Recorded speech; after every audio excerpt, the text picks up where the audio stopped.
Oh, no, we did. Thanks. Good. Yeah, it was great. Hello, everybody. Ooh, look at that. We went from 0 to 14 people real quick. Boom. Hey, everybody coming in. Let us know where you're at and who you are, where you're watching on. If you're watching on StreamYard or YouTube or Facebook. Love that. Let's get some people in here for an awesome virtual wholesaling call today. Yeah. Today, I'm really pumped about what we're going to be covering today. Today, we're going to be covering how to get started wholesaling houses from home, even if you have a full-time job. So a big question that I get from a lot of people is they're asking me, Chris, can I get into wholesaling if I'm working full-time? What if I have a really demanding schedule? How can I find the time to wholesale? So today, what we're going to be doing is unlocking the secret code you need to have to be able to fit in wholesaling with your full-time job. So I'll let David do the intros here in a second, and then we'll go ahead and dive in.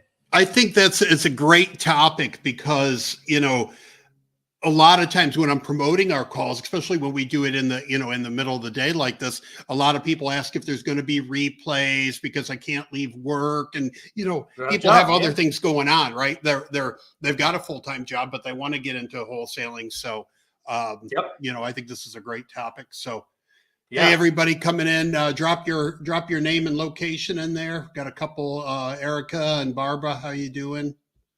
Both on the West Coast of the country.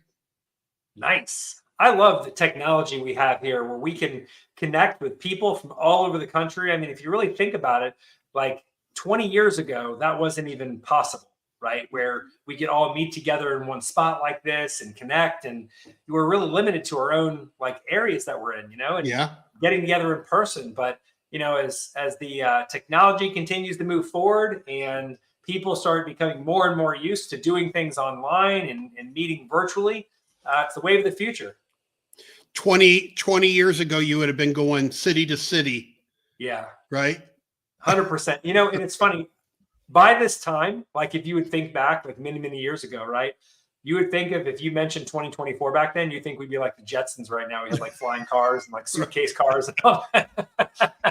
It's coming. It's coming. Leave it to Elon Musk, right? Oh my gosh. Well, one of the most unique coaching calls that I had, I always like to ask people, what are you looking to do? What are you hoping the wholesaling can do for you? And he says, well, I'm hoping I can do enough deals to get a flying car. And that was a first for me. I was like, a flying car? Let's dive in. Let's take that apart a bit. They have a few around. They're not cheap, but they have a couple. So he's like, well, he said he had his eye on one that was $500,000 or something like that. And we're like, well, cool, man. Let's put your plan in place to get you that flying car. Yeah. Flying car, man. It's like you messing with me or you're being serious? Probably serious, right? Yeah. That's the serious. That's the era we live in now. So yeah. All right, guys, let's get this going. So I want to introduce our virtual wholesaling expert, Mr. Chris Logan. Chris, I'm so happy that Chris and I connected because Chris is so knowledgeable in here, and he came into Wholesaling Partners, and he's our state ambassador for Florida, but just his knowledge in virtual wholesaling, because he's been at this over 10 years. He's done over 600 deals, and he's got a 7-figure wholesaling business just working from his home office here. So if anybody's going to tell us about how you should virtual wholesale, it's Chris. So Chris, awesome, man, let's knock it off today and really tell people how they can get into this part-time and don't have to quit their full-time job until they get this thing rolling, and then they can spread their wings and tell their boss see you later and all that stuff. Awesome. No, Dave, thanks for that awesome introduction. I appreciate it. I'm really looking forward to diving in with you guys today. One of the biggest questions that I had, as I'm sure many of you guys have that are just getting started, and even if you've been wholesaling for a little while, but you just can't seem to crack that code or crack that nut of doing enough deals to get out of your to break free from your 9 to 5, right? Some of you guys even work 2, 3 jobs. Some of you work the graveyard shift and you sleep during the day and you're like, how in the world am I going to get this thing going? So what I'm going to share with you all today is I'm going to share with you the path that I took to get out of corporate America, right? The path that you can take. And what I'm also going to do is I'm going to show you exactly how I did it. So we're going to leave nothing held back here today. I'm going to show you exactly what I did down to my daily activities every single day. So you can literally copy and paste this, put it in place, and you can take steps to jump out of your corporate job too. And the other thing that we're going to dive into, because I feel like it's a natural segue that we have when people, when I cover this topic, people are like, okay, great. So I know the path, right? I see the path that you've laid out for me to get out of my job, right? So what's that next piece, right? So when should I leave?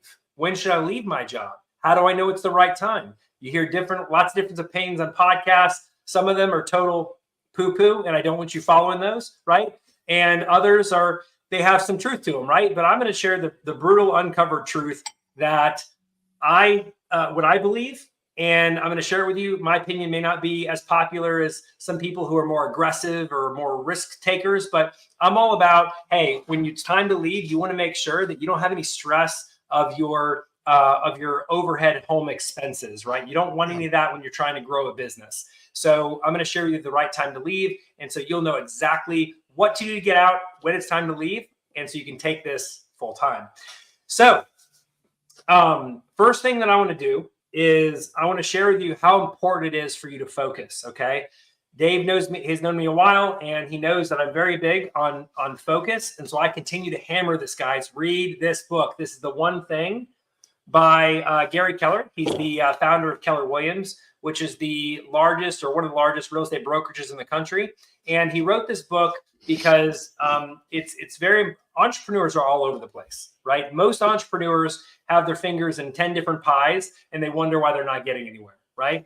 But what this book does is it helps you to focus. It helps you to align your priorities and put all of your energy into one path, right? And so each day you're asking yourself, what's the most important thing I can do today that makes everything else unnecessary, right? Some people come to the table and they first start a business and they have a to-do list a mile long. But guess what? Not everything on that to-do list has to be done today.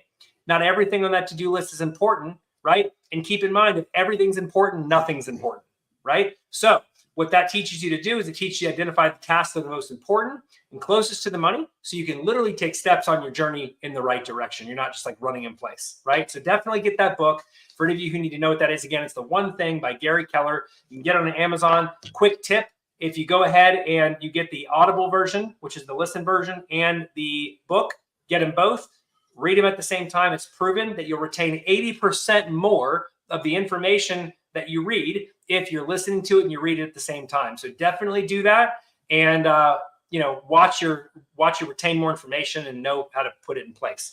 So that's something I'd like to add to that too is when you're reading the book and you're going through it and learning the strategies, implement them. 100%. Because if you don't, if you just read it and then you put it on the bookshelf, you never, you're like, oh, this is a great book, but then it's out, right? So as you're reading it, implement the things that he has. 100%. Dave, I've seen so many people do that. I know a lot of people that brag about how many books they read in a year, and they have these massive bookshelves. You're like, man, you must know a lot. But they couldn't tell you they may be able to tell you 2 things from a book, and that's it, right? Yeah. But it's like, cool, you've read all that. How much can you implement? So something that I'm very big on, guys, is just like what Dave said, I like to read something and implement it. So if some of you all are thinking on this call, you're like, man, reading's boring to me. I don't like reading. So here's a little hack, okay? So if you read something that relates to something you're struggling with or going through, okay? So if you're struggling with focus, as most entrepreneurs are, you're feeling stretched thin, you feel like you're running in place and you're not getting anywhere and you're tired of that, right? And you really want to break out and become the person that you're meant to become and achieve what it is you want to achieve, then I recommend getting better with your focus. And again, this would be a good time to read this book because it's something that you can relate with. It applies to you right now. And when something applies to you right now, you're more open to want to read it. And I encourage you to think that way about every book. So when you're thinking, you're struggling in something in your life, in your business, and you're like, shoot, I'm struggling with being more organized. Well, you know what? Read a book on organization. because that is the time that your mind is going to be most open to soaking in all that information to make sure that you'll take from it what you need. And then, like Dave said, take action 100%. So I love that. So let's go ahead and dive in. So what I'd like to do is I'm going to go ahead and do something a little unique here, Dave. I'm going to go ahead and share my screen. I have this Remarkable 2 tablet. I don't know if you guys have seen this thing. It's awesome. It's not backlit or anything like that. It's like you're writing on paper, and it stores all of your notes. Can't live without it. It's great. So I'm going to go ahead and screen share my tablet here, and that way I can draw out my schedule. And I'm going to show you exactly what you need to do to break free from corporate America here. Give me 1 second. Let me connect it to the app on my computer. Present with screen share. Boom, we are there. Now let me go ahead and share here. And I hope this isn't going to be too small when it shows. Remarkable. We'll make it work. Perfect. Boom. Oh, no, Awesome. That's good. Yeah. Okay, so is that big enough for everybody to see? Like if I write something here, good. Okay, great. All right. So the first thing I do the first thing I did when I was working in corporate America, right? And I've been in sales pretty much all my life. And so I had a sales mentor come up and share with me something one time. I was really struggling with keeping up my schedule. My appointments were getting crazy. Like I was talking to a lot of people in my day job during the day, a lot of businesses. I used to work in a job where I would sell marketing services, small to medium-sized businesses. So like PPC, SEO, Yellow Pages advertising, all that. And I would have upwards of 15, 20 appointments in a week sometimes. And I was really struggling because like keeping up with it all, right? And before I even got to that point where I could even manage that many appointments in a week, I was sometimes struggling to do 5 to 10 a week. And it came down to my manager coming and sitting down with me and him saying, Chris, he's like, you have a lot of potential. I could see that you would absolutely crush it. He says, but we got to tweak some things about your schedule. He's like, show me your schedule, because I told him I was having a hard time keeping up with my week. And he goes, well, there's the problem right there, right? He's like, have you ever heard of time blocking? And I was like, no, I've never heard of time blocking. Talk to me about it. And so he broke down a strategy and he redid my calendar for me. And that one meeting that I had with him, it literally changed my life. Because guess what? I started to look at not only what I could do in work, which now allowed me to do 15, 20 appointments a week. And I went from being like a middle of the road salesperson at the company to one of their top salespeople, right? Just from implementing this one thing. And I said, man, if this had this significant of an impact on me here at this job, I bet you this would help me crush it with wholesaling, right? To break out. And so what I did is I not only applied it to what I was doing at my job, but I then took it and I applied it at building my own business. And the results were amazing. It helped me focus. It helped me get on the right path. It helped me make sure that I did the right things every single day. And I didn't deviate from that. And so I can make progress every single day. Okay. So time blocking is huge. So where it comes down to, I'm going to show you, I'm going to draw out the average schedule here that someone has. So we're going to do 9 o'clock. We're just going to do a 9 to 5, right? Because that's the standard time, right? So 9, 10 o'clock, 11 o'clock, 12 o'clock, 1 o'clock, 2 o'clock, 3 o'clock, 4 o'clock, 5 o'clock. Okay. 5 o'clock. Now, so this is the schedule that most people have, right? So how time blocking works is what you want to do is you want to identify specific times that you can do certain things, certain breaks in your schedule where you can 100% focus on just one thing that you need to do, right?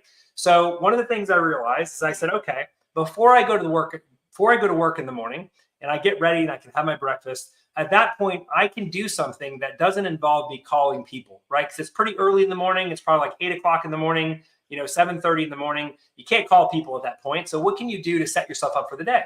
Well, in the morning, what I would do is I would either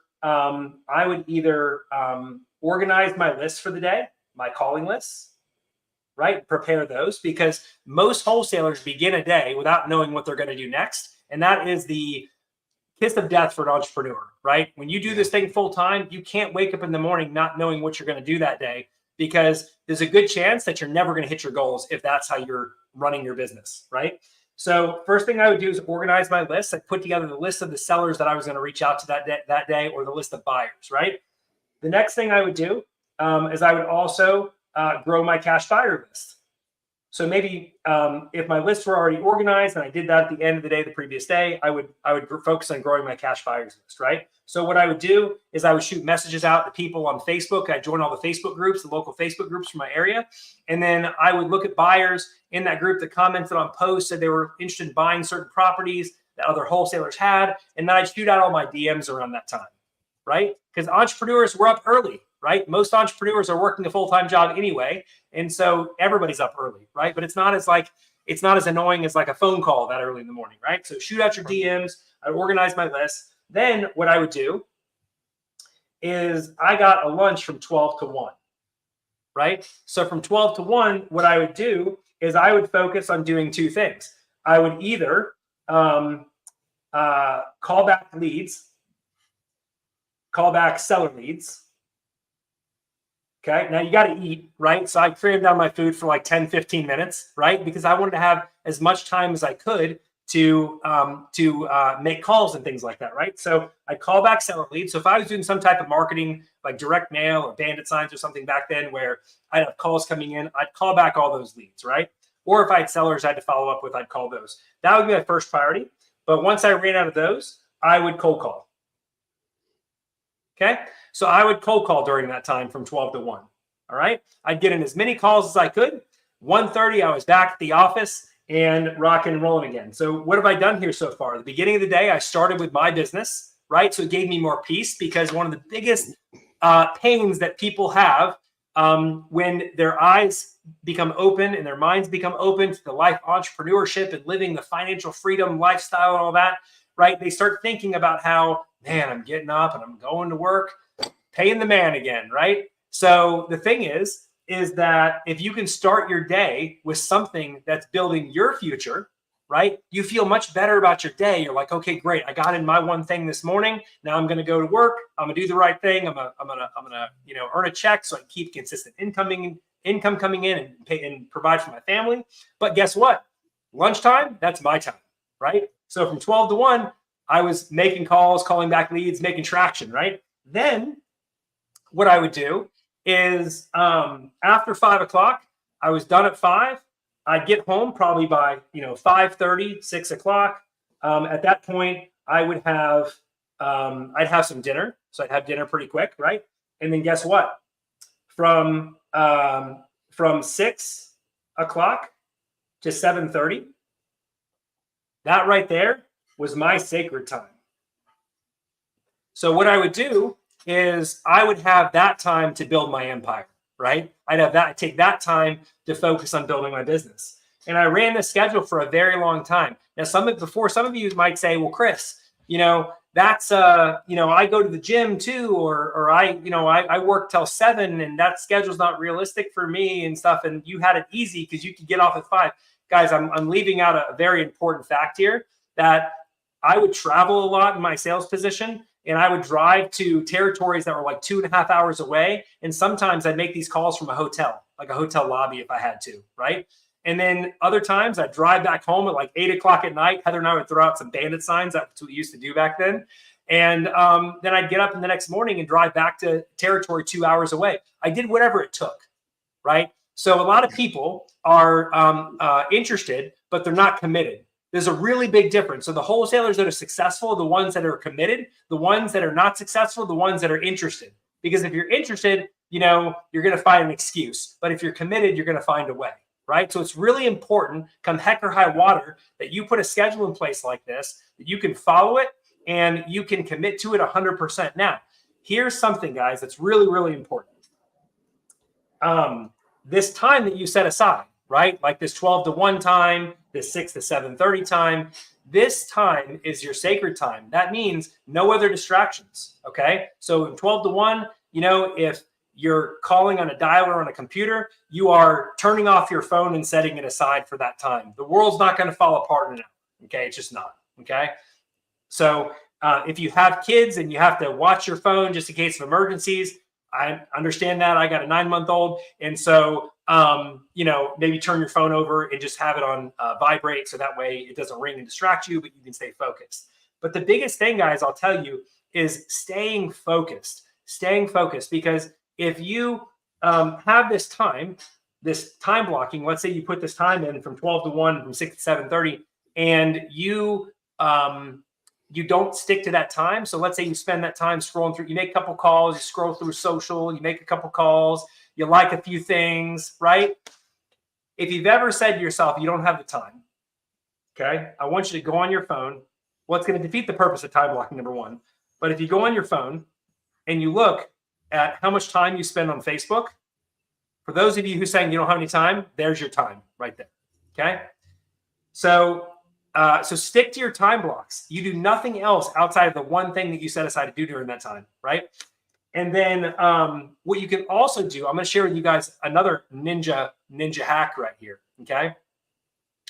So when you have 2 ninja hacks, actually, number one, let's say you have 2 hours to make calls, right? Or you have a 2-hour window, okay? So what you want to do is you want to work for an hour, so 60 minutes, and then you want to take a 10-minute break just to get up, stretch, right? Cold calling can be it can be one of those things, you do it for an hour, you're like, all right, I need to get up and stretch for a minute, right? So you do that, and then you get back to it. And then that's your time block. So 60, 10, 60, right?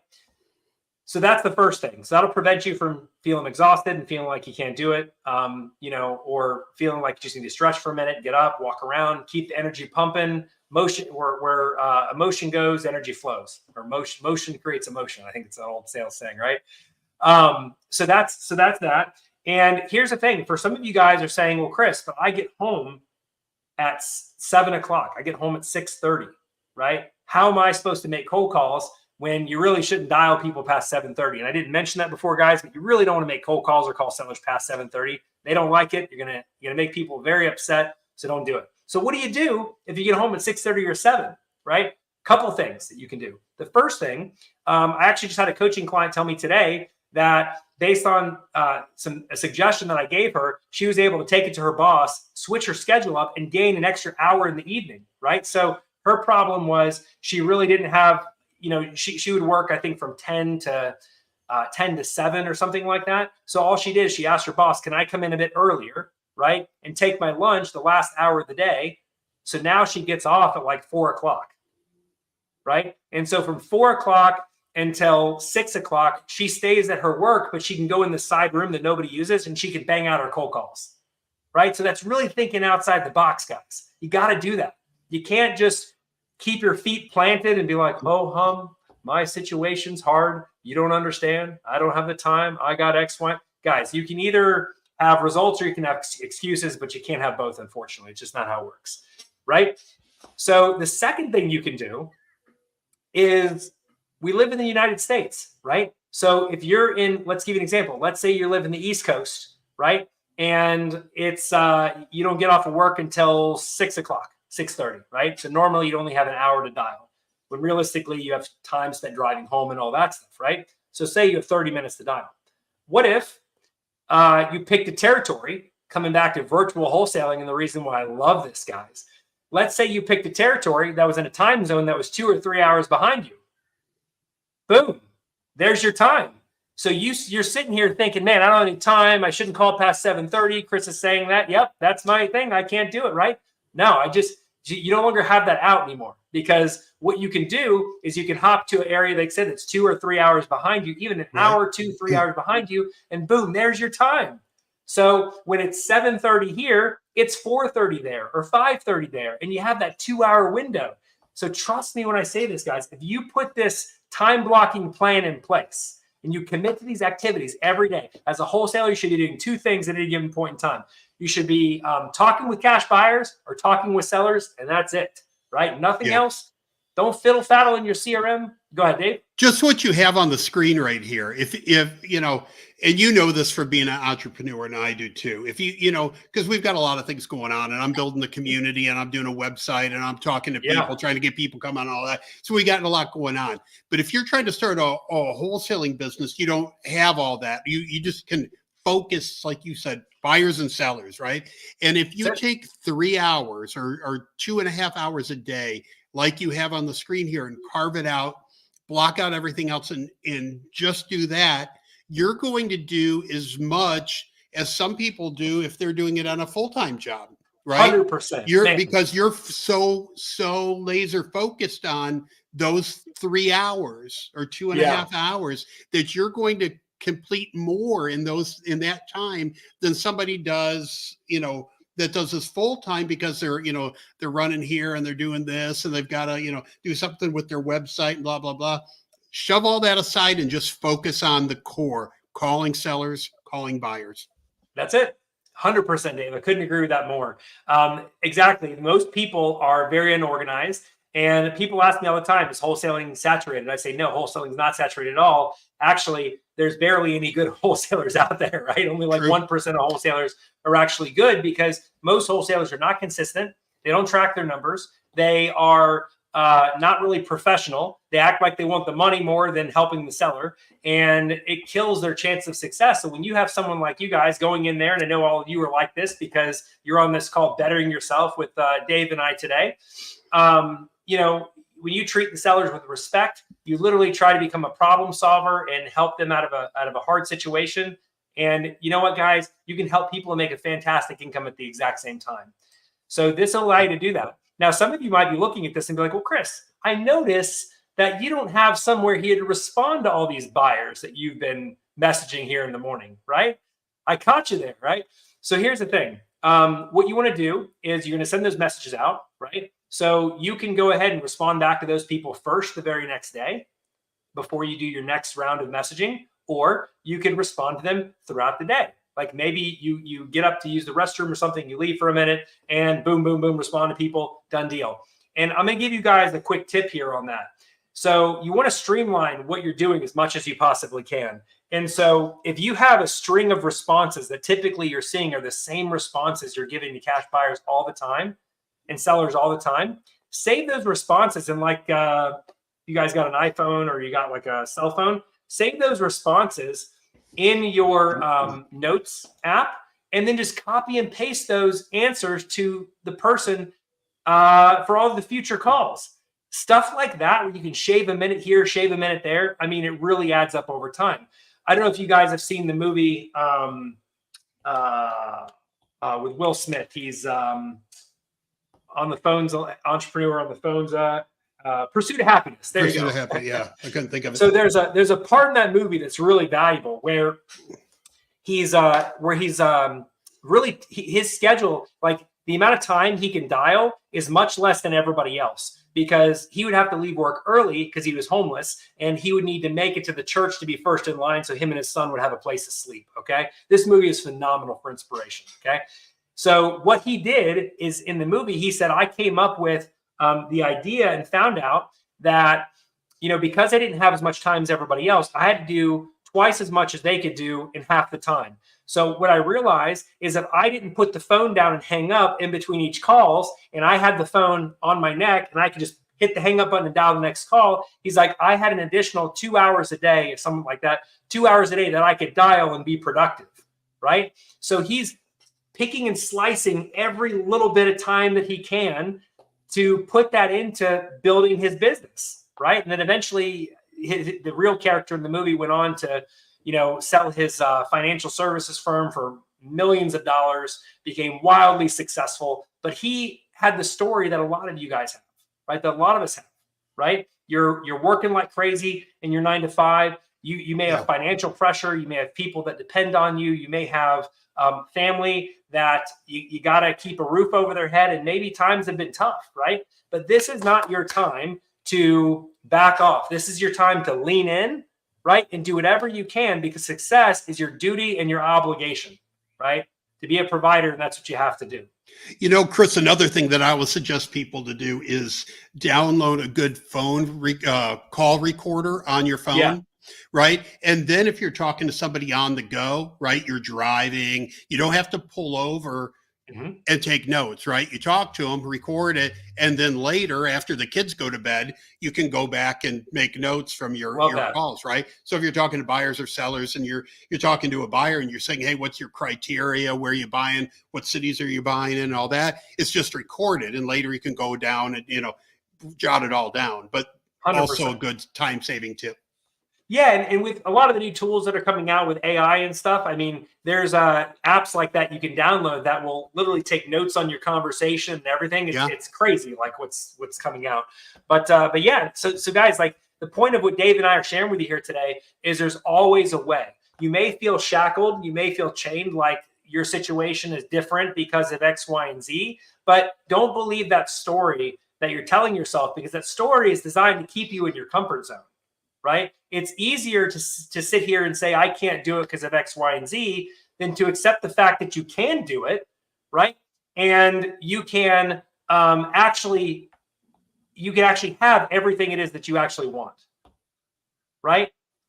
So I see some comments going here, leveraging time change. That's innovative. um, so yeah, so you got to really think about all these things, guys. This is super important. Now, what I'd like to do, Dave, if that's okay with you, I'd like to get to when to know when it's time to leave your job. How do you know when the right time is to leave? So we can talk about that, and then I can leave some time for questions if that's Okay. that's good with you. Let's do it.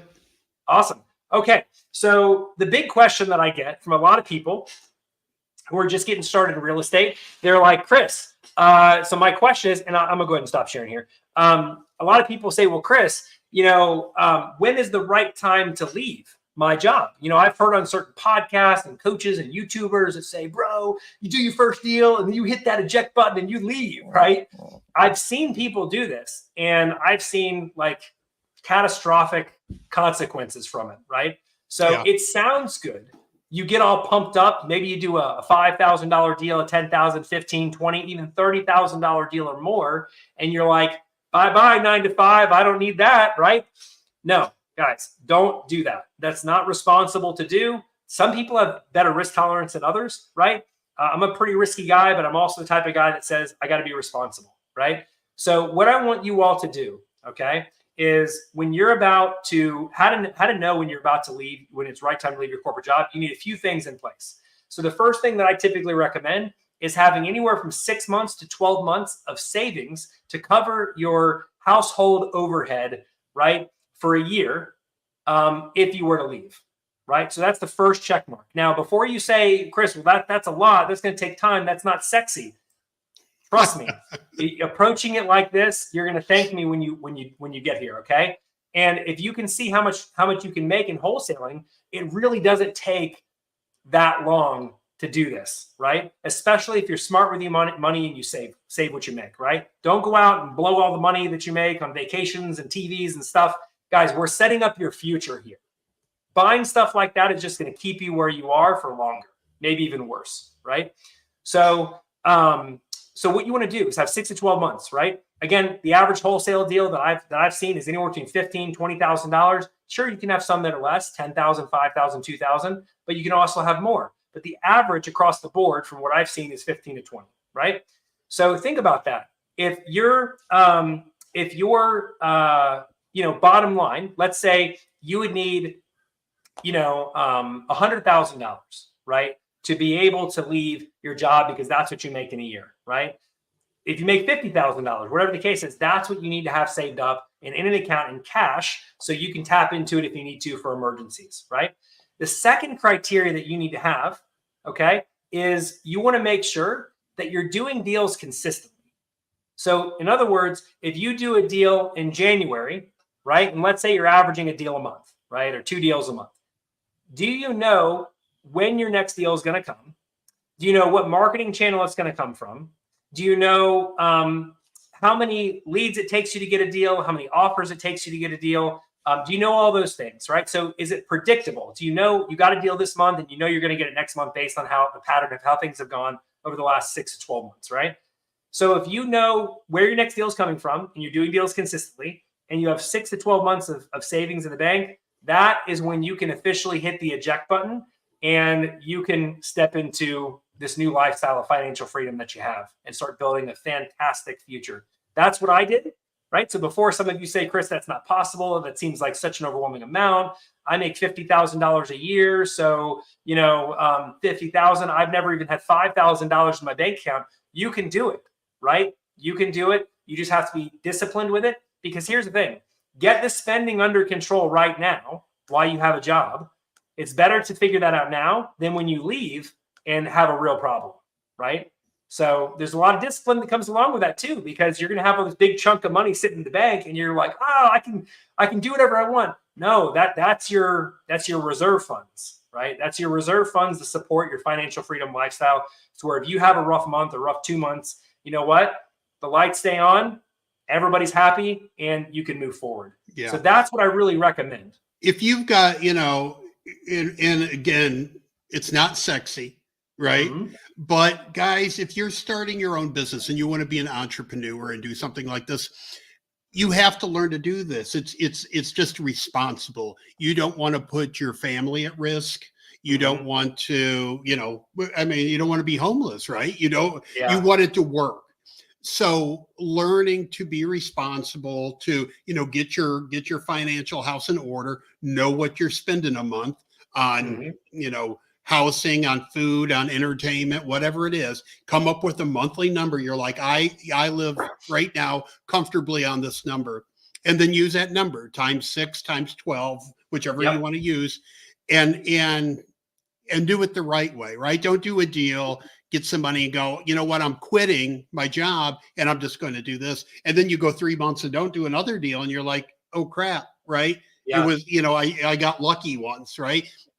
Know that you're doing deals consistently. You've got the money in the bank, and then do it. 100%. And guys, all of this stuff that we're talking about here today, and the stuff that I'm sharing with you about this plan to exit corporate America, if you want to ask me how I figured this out, I figured this out the hard way, guys. So the first time I did my first deal or 2 deals, and then I left my job, right? And guess what? I ran out of money, and I'm like, oh shoot, the rent's still due, right? I got all these expenses. So I went out and hurried and found another job, right? To stabilize my situation. It was a commission. It was a role where I was making a base salary plus commission, right? And so that way I could say, okay, now I'm stable again. Things are good. I can, work hard, make more money because I'm on a commission role too. At the same time, I can really focus on building my real estate business, right? And that's what really, really helped. So take it from someone who's experienced. Like I did that.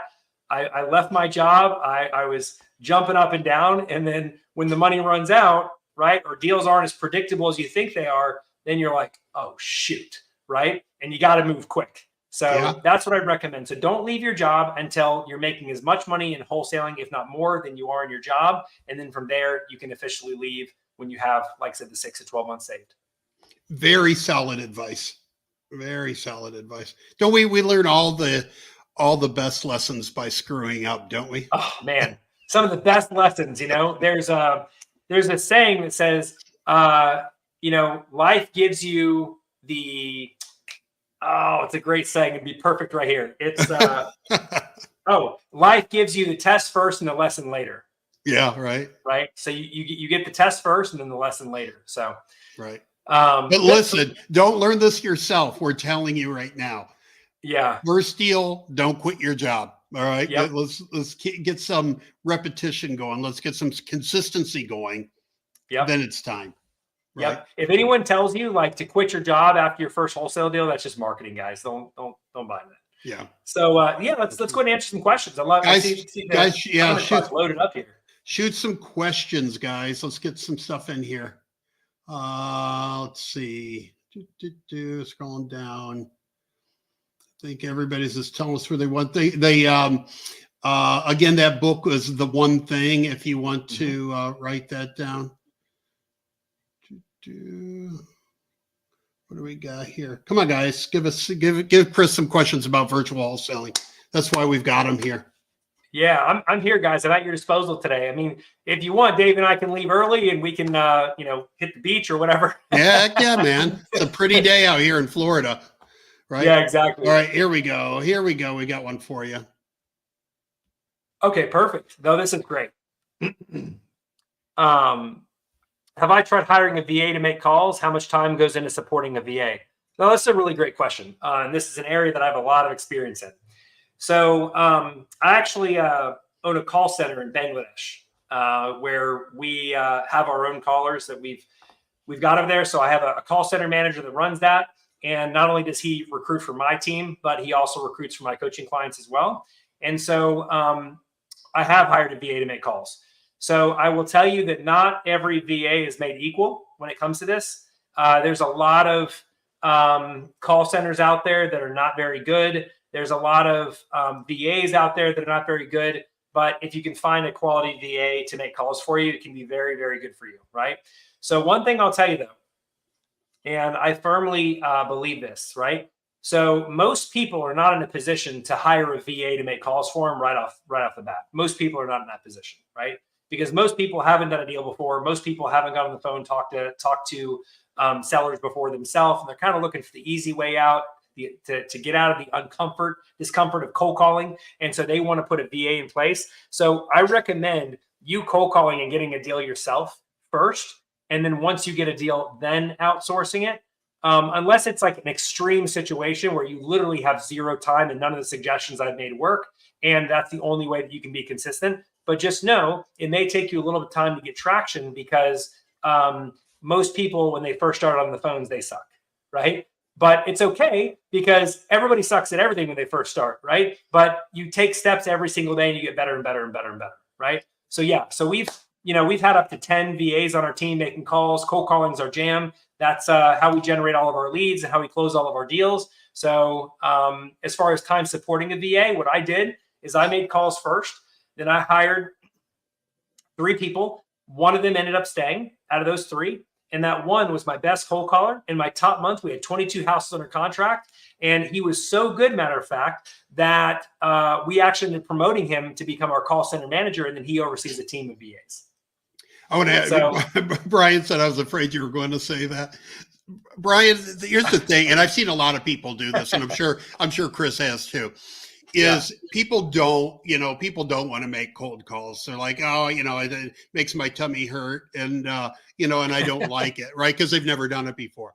So they go out and hire VAs to do it, and either get a crappy VA, or worse, they get a good VA that starts getting leads lined up for you, but then you don't know how to handle the lead. So all those leads go to waste, right? 100%. And you're just pouring money into a system that you're not already prepared to handle, right? Yeah. So make the calls, get used to the calls, get used to talking to sellers and going through that, are they motivated, and all that stuff before you get to VAs, because if you find a good VA and they start creating those leads, and then you don't know how to handle the leads, and you're just burning money. You're burning money, and that can get really dangerous, guys. Especially if you only have a gap of like $500 a month in margin that you can invest in your real estate business to grow it, and you're eating through that, and you're not converting leads. It can get expensive. So that's why cold calling. I mean, you can get started for so ridiculously cheap. You can call people from your Google Voice phone number, or your phone. You can use a dialer if you really want to reach a lot of people. Like usually like $139 a month, you get a list, you upload it to it, boom, you're off to the races making a ton of calls, right? So keep in mind a couple of things. First of all, most people have call reluctance when it comes to cold calling. They don't like cold calling. And the reason why is because they're like, what if I mess up? Who cares if you mess up? You're not going to run into these people at the grocery store. You're not going to be there picking out tomatoes. And they're going to be like, hey, you're the person that called me and you screwed up on the phone. The other thing, guys, is that just the fact that you've been through like a call like this, or you've had some type of real estate training, guys, more than 95% of the sellers that are out there, even the ones that own a home, even if you're renting, right? And the reason I say that is because it's just fact, right? Most of these sellers have zero real estate education outside of buying their own home. And so you're put in a unique position where you can really help them. So don't worry about you mess up. They're not even going to know that you mess up. And if you mess up, hang up, on to the next call. Next, no big deal, right? That's it. It's not a big deal. Cold calling is not a big of a deal as most people make it out to be. Because again, you're never going to see these people again. And if you mess up, they're not even going to know. And here's the thing. For some reason, internally, us humans are wired to make mountains out of molehills, right? We think something's a much bigger deal than it actually is, right? We beat ourselves up over it. We're like, oh man, you suck. You made that call. I can't believe you said that. You stuttered there and blah, blah, blah, blah, blah. Or you slipped up on your words and the seller made fun of you. The seller cursed you out. Who are you? Why should you make calls, right? We say these things to ourselves, which is not very nice, right? So don't talk to yourself any way that you wouldn't talk to a friend. But understand that things are not as big of a deal as you make them. And this mountain that you're making up in your mind, the seller, they probably already forgot about you. It's not a big deal, right. So they went back to Netflix and some weirdo on the phone, right? Yeah, they're like, oh, that was annoying. Okay. Anyway, honey, what do you want for dinner? Like, it's not like that's what you're dealing with here. Right? Yeah, they're not sitting around all night talking about you. Don't worry about it. Yeah. All right, we got another one from Derek here. How do you set up people in the areas boots on the ground? Okay, so this is really important as a virtual wholesaler. You got to have boots on the ground, right? This is how you're going to get pictures taken of your properties. This is how you're going to get buyers inside the property so they can access them, right? So boots on the ground are important. So what we do is we partner with local realtors. And the reason why I love realtors is because, and realtors are not the devil. You may have heard that, wholesalers not liking realtors, but realtors are amazing. Realtors know how to take pictures of properties, right? Number one. And then realtors also understand how to do showings, right? Number two. And realtors also have unique local market knowledge so they can get you up to speed in a new territory really quickly because you can, they can get you up to speed really quickly because they know an area better than you do coming in, right? We've had realtors say, hey, Chris, you guys got this at a fantastic price. It's a new technology complex being built 2 blocks over, and all the values in this area are going to go skyrocketing. So this house is going to go like yesterday, right? So we like local realtors. You can find them in local Facebook groups, and you're just looking for an investor-friendly realtor. We typically find it's the type of person that is either new to being a realtor, or people that are about to retire from being in real estate. So investment-friendly realtor, find them in Facebook groups, and that is your boots on the ground. And you pay them anywhere from $50 to $100. There you go. I think this is really kind of the same question, right? How does the walkthroughs work when wholesaling virtually, meaning seeing the property? Yeah, so you have your realtor stop by the property. They'll take 50 to 100 photos, upload them to like a Dropbox or Google Drive, send them to you, pay them, you're on the way. When it comes to showings, you set up the showing. The realtor oversees the showing. Their main job is to be offense with the seller and make sure the buyers don't talk directly to the seller. There you go. This might be for a different call. So. Yeah, I could fire off something real quick, but I think this would be good. So we'll cover this in another call, but I'll touch on it, what it's like. So it's very simple. So you have 7 seconds to capture a seller's attention when you're making cold calls, right? And if you don't capture their attention at 7 seconds, they're going to hang up on you, right? You're not going to get the lead. So what do you say? You got to say who you are, how you can help them, and why you're calling, right? So who you are, why you're calling, and how you can help them. Those are the 3 things, right? So I may start a cold call like this. Hey, I hope I have the right phone number. Is this John? Yeah, hey, this is John. Who is this? Well, hey, my name's Chris. You don't know me, but I'm a local buyer in the area and came across your property, 123 Main Street. Want to see if you consider a cash offer for the property there.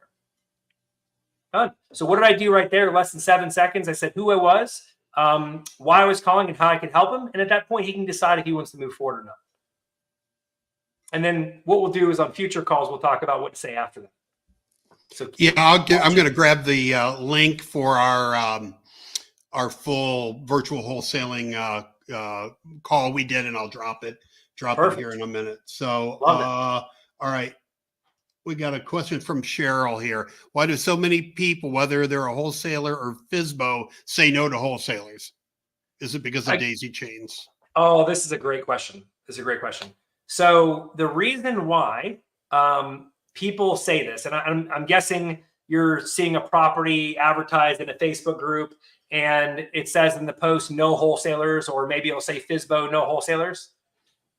Okay. So typically wholesalers will say no wholesalers. Sellers don't know what a wholesaler is. Okay. So if it's a wholesaler selling the property, he's saying no wholesalers because he doesn't want to wholesale a wholesale deal, right? So he wants to work with a direct end buyer. So that being said, wholesalers think that other wholesalers are the competition, but it couldn't be more wrong. They couldn't be more wrong, right? Because if you're a wholesaler and you have a good buyers list, you can provide a ton of value to another wholesaler. You can help them sell a deal where they wouldn't otherwise sell it themselves by doing a joint venture, right? So this goes back to something I was talking about earlier in the call, how someone said, oh, is wholesaling saturated? No, wholesaling is not saturated. Only 1% of wholesalers are actually good. That's when I come back down to this right here. People say no wholesalers because, again, there are very few good wholesalers. So if you can be a great wholesaler, I'd still contact these people. I don't care if they say wholesalers, because I'm a good wholesaler, right? They just haven't had a chance to work with me yet, right? So I'd still reach out to those people. I ignore them. Yeah, reach out to them and say, hey, I saw your post. Just introduce yourself. Say, hey, if you're having a problem moving the property, I got a good buyer's list that I'm building, I can help with it. Or if you've got anything else, in the future, whatever, still reach out to them. And yeah, absolutely. Them. And you really want to, like Dave said there, you really want to emphasize that you have a great buyer's list, because what these people, you got to put yourself in their shoes. They're thinking, what is a wholesaler's biggest fear? Let's get some engagement here. Drop it in the comments. I know the answer here, and I know Dave does, but drop it in the comments. What's a wholesaler's biggest fear?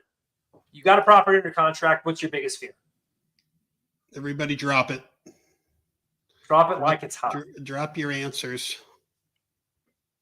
If we don't get something here in the next 3 seconds, then come on. I'll go ahead and answer. We got over 20 people in here. Somebody's got it. Okay. So, here we go. Oh man, Brian, my man with the plan here. Love it. Okay, Cheryl, someone taking their deal. No buyer. Oh man, you guys are awesome. I knew I didn't have to jump in. You guys are so smart. So guys, if you know as a wholesaler that this is their concern, wouldn't it make sense if you found a deal that you want to work with that says no wholesalers? Wouldn't it make sense to address this stuff up front? Right? So, hey, I'm assuming the reason why you put no wholesalers because you don't want to work with a standard wholesaler out there that is just going to waste your time, lock up the deal, and you're going to run out of time and you're going to have to drop it, right? So here's the thing. This is why most wholesalers in the area work with me. I have a large buyers list, and I can pretty much move anything if the numbers make sense. Would you be open to doing a JV? I have actually some buyers that are in my mind right now on my list that might be interested, that I feel might be interested in this deal. It's a great opportunity, right? You gotta display confidence, guys. Confidence is key, right? The more confident they can hear in your voice that you can move the deal, the more of a chance that you're going to have of working with them, right? But the less confidence you sound, if you're like, hey, I'm reaching out to you because no wholesalers. Are you open to? No, you probably wouldn't be open to No, are you open to JVing on this? I could possibly have a buyer. I'm not sure. No, they're going to say, go kick rocks, right? So you want to be confident when you're talking to people, because if you're confident, they're going to have confidence in you. Ooh, Diana Gonzalez. She I was just going to say Diana and Coy. I love it. Find your buyer first. Exactly. Guys, things are so much easier when you use the FYBF method. Find your buyer first. The reason why wholesalers are posting that property in Facebook groups in the first place is because they didn't find their buyers first. Okay. Exactly. So they were posting there, no wholesalers, no whatever. They're scrambling to sell a deal that they don't have a buyer for. So reach out to them and say, hey, I understand what you're saying. You don't want people daisy chain this and all that, but I've built a good buyers list. If you need help moving this deal, let's talk. Yeah. Right? And we can JV on it, but I'm not daisy chaining it. I'll send it direct to my buyers. I'm not going to post it on Facebook. I'm going to email it to my buyers list if you want to do something. Yeah, that's amazing. I've had so many people and here's the thing. There's a lot of wholesalers out there that do business the wrong way. Like they will take someone's deal without their permission, and they'll say they're a buyer, and then they blast it out all over everywhere. And before you know it, I'm getting my own deal sold back to me for $15,000 more than I have it for out there. And I'm like, dude, this is my deal. Like, what? Have you ever bought it back just because you like their pitch or anything? Like their sales pitch is so strong. Thing. I love your pitch. I'll take it. There's a movie that came out a long time ago. It was called Sell Hard, I think it was, with Jeremy Piven.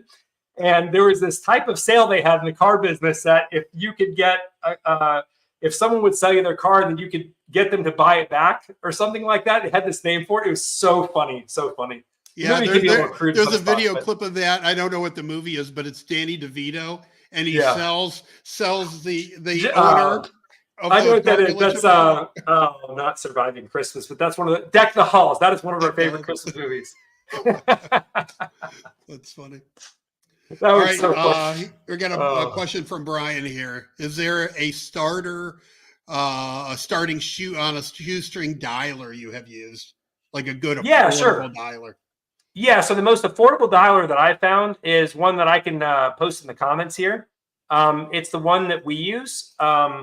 Actually, give me 1 second.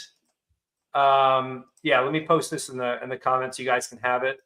And what I'll actually do is I'll give you guys 50% off your first month with a 7-day free trial and 600 free minutes with it, and you can check it out. That's a good deal. Give me 1 second. I'll pull this up. Okay, cool. Here it is right here. Whoops. While you're doing that, I'm gonna answer George's question here, and you can answer it too. But George, there's no book that's going to help you overcome that fear. What's just action. Just doing it is what's gonna do it. I started years ago. I started working for what you guys probably know is like Quicken Loans or Rocket Mortgage, but it was the owner, Dan Gilbert, also owned a company called Rock Financial Mortgage Company.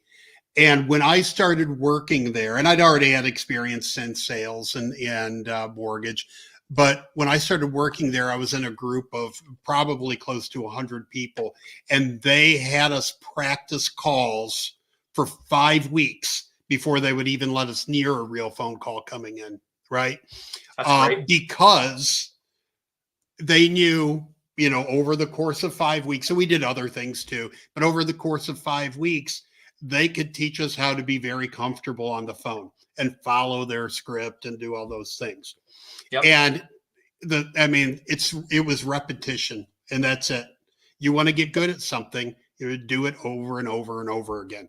Right? 100%. Record yourself, listen to the call, which is uncomfortable, but see where you kind of sound funny or screwed up, and do it better the next time, and then do it better the next time, and just keep doing it, right? You're recording your calls anyway. Just listen to them, critique yourself, do the next one, right? 100%. And before you know it, you're comfortable listening to your voice, which everybody hates. You're comfortable making calls and all that, but there's no secret sauce. There's no other than just doing it. Yep. And guys, the dialer is batchdialer.com/VWMS, as in virtual wholesaling made simple. So batchdialer.com/VWMS. And if you use the coupon code VWMS along with the link, then you'll get 50% off your first month. And the dialer is $139 a month. So it doesn't get any better than that.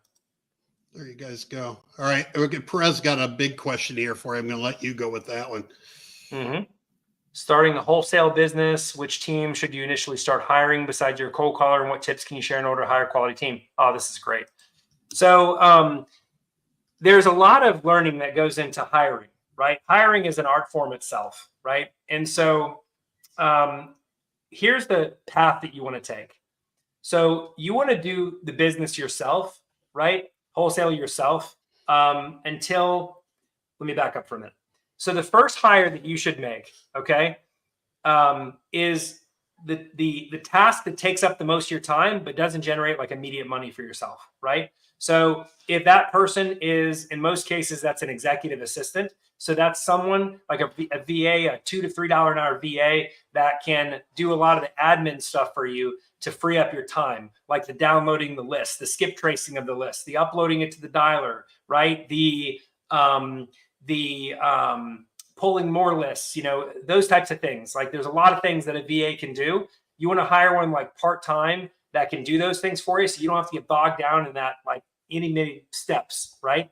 After you have that person, the next person that would be a great person to hire would be a cold caller, but after you've cold called yourself, right? Because you want to get comfortable cold calling yourself before you hire one, so you can get good on the phone, you can know what to look for, and you can grow from there, right? Once you're at 3 deals a month, consistently yourself, right? At that point, it's good to hire what I like to call a real estate sales position. Okay. Some people call this an acquisition manager. That's someone who's going to talk to sellers, make offers for you, get properties under contract, and so on. Understand that when you hire one of those, okay, you want to be in a good position financially because you're going to take a step back when you first hire one, right? I would love to tell you the stars all align, it's sunshine and rainbows and money falls from the sky just because you hired somebody. But in a lot of cases, you take a step back because they're not as good as you, right? So you have to train them. And then there's going to be a point where you're going to get past that season, that person's going to be good, or you're going to replace them, one of the two. But you're going to find somebody that's going to be good. And then from there, things will slowly start getting back up to where you were doing it. Your deal volume will start to increase a little bit. Maybe they end up being better than you were. And things really start to grow. Okay. Once you're at 5 deals a month or more, we have 5 to 7 deals in the pipeline at any given point in time, you're going to hire someone to sell your deals. Right. And then that's really the path that you want to take. And again, your assistant, as you grow along that, they're going to turn more into like a marketing assistant where they're going to be, again, downloading your lists, skip trading your lists and uploading them for you and all that. But with wholesaling, guys, I've had a team I've had almost 35 people on our team before, right? And notice I said had. I don't have a large operation like that anymore with 35 people because I've realized in wholesaling, you want to keep it small, keep it all. Get yourself to 7 figures with a small team, right? And keep it like that, and then stack cash, and then use that cash to like build your long-term wealth, buy properties, invest for the long term. And that's the direction. You don't want to scale this to 2, 3, 4, 5. I don't care what anybody else says. Anytime I peek behind the curtain of one of those operations, it's not pretty. So don't believe the YouTube videos. Just trust me when I say in wholesaling, keep it small, keep it all. And again, get to 7 figures and then don't scale much beyond that. Just, unless stack cash. Unless you like misery. Yeah. Right. Yeah. Don't get this vision in your head like I'm going to lease an office and a sky rise and I'm going to have all these cubicles and people working for me and all that. That's crazy. I mean, keep the overhead low. You're trying to get out of the 9 to 5 and make a better life, and that's not a better life, right? No. What Chris and I do is a better life. That's just making more problems for yourself, right? I didn't leave an office to go back to work in an office. And it's so funny. People get into real estate for financial freedom and they're like, I'm going to buy an office. And it's like, dude, you left. Or have a big payroll, get into HR, we got to buy computers for everybody, Yeah, that's just crazy. No. So Cheryl says if they can't sell you, could possibly do a lease option and give them a cut for it. Again, my thing, guys, is focusing on one thing, right? Some people want to be transactional engineers and have 15 different strategies. That doesn't work for me. Maybe that works for some people, but I like to stay focused and on one strategy and run that for 12 to 18 months until got it down. And then at that point, when you can hand that off to somebody else so it runs, you can start buying stuff for the long term. But lease options can be great. There's a lot of great people that teach it, but I'd encourage you to pick one strategy. Yeah, do one. I did that in the mortgage business. I'd have people coming in and what they wanted to do, like a self-employed thing with all their tax returns, or another one wanted to use grants to buy their house and stuff. I just stuck with regular 30-year fixed, right? The easy one, W-2 employee and all that. And when I would get some weird stuff, I would give it to somebody else. I'd be like, hey, I'm too busy. Can you handle this? Yeah. And I'd throw them the weird crap. No, absolutely. Because I was leveraging their experience. So maybe partner, like Dave said, partner with someone who does these options. So if it's not good for a cash offer, hand it off to them, let them do the work. You split the money. Somebody be better at it than you and let them refer it. Right. Yeah. So Derek asked a really good question. Can we hop to Derek's real quick? So we're running out of time, but this is a really good question. So Derek, thank you for asking this. So much has been asked, seems to be asking questions geared toward later down the road. What should we start doing immediately today after this is over? So what you should start doing today, Derek, I love this. Man, I wish I had some type of bell or something I could jingle here. Your mindset's in the right spot. What I want you to do is I want you to plot out your schedule for the day. And I want you to time block your activities for growing a cash buyers list and calling sellers. Right? Plot out those times. If you need to make some adjustments in your work schedule to do that, go to your boss and ask them if you can come in early and leave earlier. right? Do that. Maybe if that's not possible, maybe you virtual wholesale in another state that is behind you a few hours of time zone, so you can buy some time, right, to work at home. That's what you want to do. You want to do that, and then immediately start cold calling. I love cold calling because it's the easiest way and the fastest way to get in touch with sellers, and you can do it today. You can set up a dialer, buy a list, upload it, boom. You are talking with sellers right then and there. If you don't have a list, you can go online, FSBO Properties, fsbo.com, forsalebyowner.com, look for properties within 25 to 50 miles of your target area, and then call. Those are the sellers. They're people that want to sell, believe it or not. A lot of people think FSBOs don't work. They actually do. Let's say Perez says, Chris, phenomenal breakdown advice. I want a better life too. I've been there with leasing offices. Thanks. 100%, man. Yeah. 100%. See, the people that have been there, they know. They know. I did that in mortgage. I was working for SunTrust Mortgage, and they made me a producing sales manager, they called it, where I had like 10 people under me. And I spent so much time managing them and helping them. My production went like that. And I'm like, 100%. I want out of this. So I put me back. I just want to be a salesman again. Like, I did enough of managing people, right? It was horrible. Yeah, I love that. Love that. And by the way, guys, if any of you on here have loved what we've gone over today, and you'd like to take next steps, and maybe you're just looking for a little bit more hand-holding, a little bit more attention, and you want to know exactly what it takes to get you where you want to go, guys, what I'd encourage you to do is apply for coaching here. I don't take on everybody, okay, because I have limited capacity. But if you fill out the form on this page and I like what you have to say, I'll consider bringing you on as a client, and I look forward to connecting. But that is the best way for you to take steps right now towards that better life that you want. If you're looking for ways that you can do more with your schedule and time, and you need someone to help you slice and dice that to get you to where you want to be, I'd love to have a conversation, see if coaching is a good fit. All right, guys. Virtual Wholesaling Made Simple.com. Right? Yep. Virtual Wholesaling Made Simple.com. And then Perez over here, great questions, great nuggets. Would love to it if we can get access to recording the sessions. Really enjoying this today. Awesome. All right. Perez, if you are in the Wholesaling Partners group right there, go there, join up if you're not already in there. I think you are, but if you're not, go in there and join up, and I will post the replay in the group for everybody to watch. Yeah, Brian, Derek, Perez, and anybody else who got a lot of value today, go ahead and reach out to me on Facebook, or like I said, apply for coaching. I'd love to talk with you and see if coaching is a good fit. All right. Great advice today. Chris, I appreciate it. It's good stuff. No problem. This was fun, guys. Man, Dave, the reason why I love doing events with you and doing these podcasts is because you have such an amazing audience. All these guys asking all these smart questions. I love it. Barbara, thanks, Dave and Chris. You're welcome. I love that. And it's always a blast, right? It's always tough as a coach or a speaker, and you're coming on here and, people don't really ask questions. No one's acting really interested, and it's like crickets, but that never happens to your group, Dave. You keep it exciting, and you've built a phenomenal community here. And listen, guys, with Chris and I both, it might not always be sexy, but it's going to be the truth, right? We'll just tell you. I'm like that, and I think that's why I resonate with Chris so much, is because it's value first. We want you to know the real deal. We don't care how you get there. We just want you to do it the right way. So 100%. All right, guys. Love it. Thank you. Join the group. Join wholesalingpartners.com. If you want to get in there and get the replay, reach out to Chris if you want to talk to him about coaching. Right? Awesome. Thanks, Dave. Appreciate it. Have a great day, everyone. See you guys later.